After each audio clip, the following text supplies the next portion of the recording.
Halo, kembali lagi bersama saya, Sesia Bihuku. Pada video kali ini, saya akan melanjutkan review jurnal dari kelompok saya, yaitu dengan judul Critical for Technical and Environmental Design of Tunnel Portals, atau kriteria untuk desain teknis dan lingkungan dari portal terowongan.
Yang artinya pada gambar 3 itu dia menjelaskan tentang pintu masuk terowongan yang berada di Jalan Tor Turin Sovana.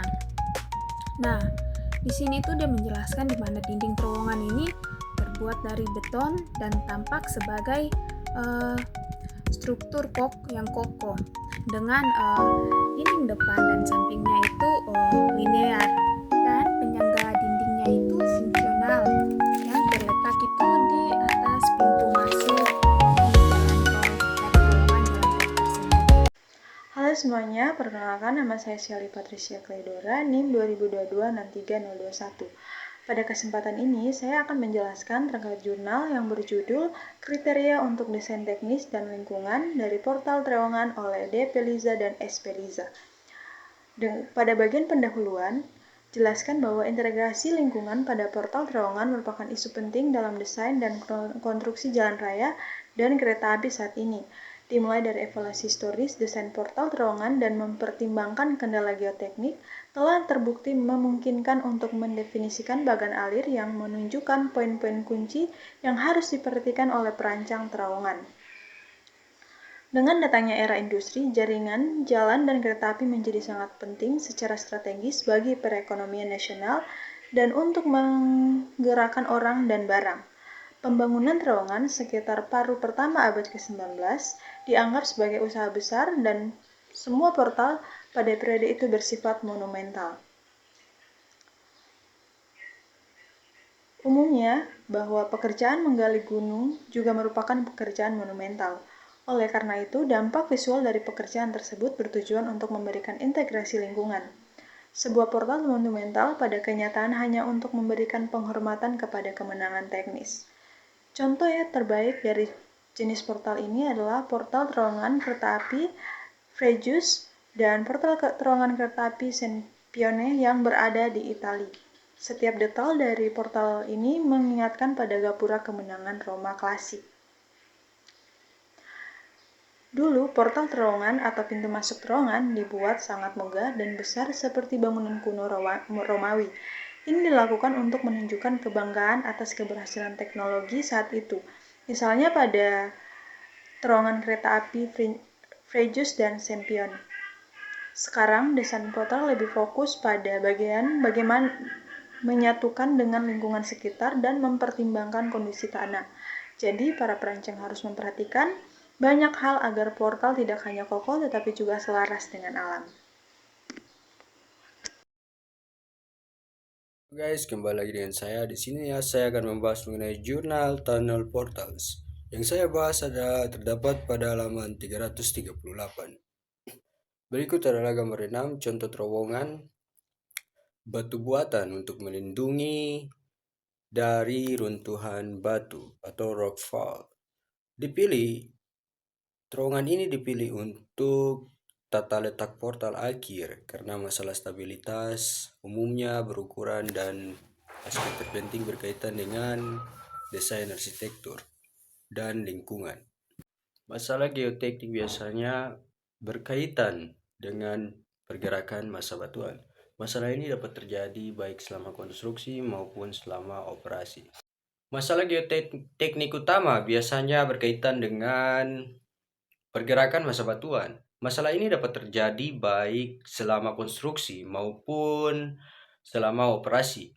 Dalam kedua kasus tersebut, masalahnya menentukan stabilitas lereng batu menggunakan teknik aktif, baut, batu, tandon, dan lain-lain.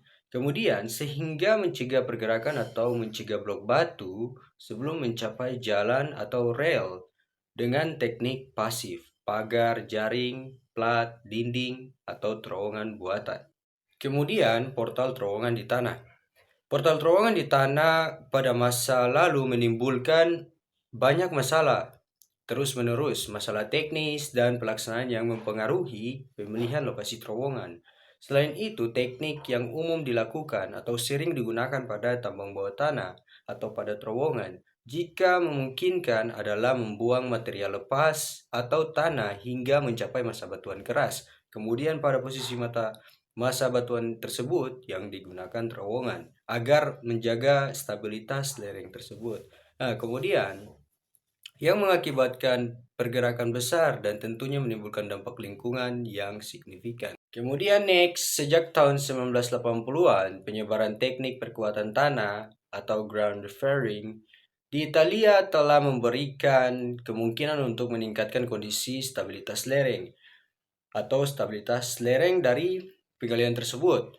Nah, dengan demikian dimensi penggalian dapat diperkecil sehingga mengurangi dampak lingkungan dan memungkinkan terbentuknya ulang lereng alami dengan lebih mudah. Biasanya hanya memerlukan terowongan buatan dengan panjang yang relatif rendah. Oke, sekian saja video saya. Jika ada salah kata mohon dimaafkan dan see you.